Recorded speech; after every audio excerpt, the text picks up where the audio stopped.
అందుకే పరిత్యక్తోషి బాంధవై, అందరు బంధువులు నిన్ను విడిచిపెట్టేశారు, 10 రోజులైంది, వచ్చిన వాళ్ళు కూడా అందరూ వెళ్ళిపోయారు, ఇక నేను నీకు ఇయ్యగలిగింది ఏముందయ్యా తండ్రి, ఇదం నీరం ఇదం క్షీరం, ఇదిగో నీళ్ళు ఇస్తున్నా దోష నీళ్లు, వీటిని క్షీరంగా భావించమంటున్నాడు పెద్ద కొడుకు. ఎంత ఆత్మీయతో చూడండి.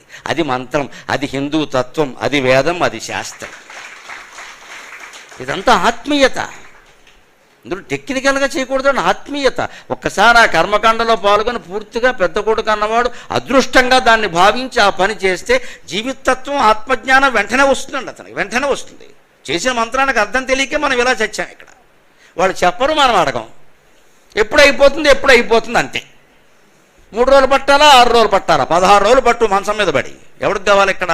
ఈ లెక్కలే ఎంతసేపు అని. ఇక్కడ 3 రోజులు అయిపోతే మన సినిమాలకు మనం వెళ్ళిపోవచ్చు, మన ఫోన్ మనం మాట్లాడుకోవచ్చు. అంతేకాని ఇంతవరకు ఉన్నవాడు ఒకడు పోయాడు కదా, వాడు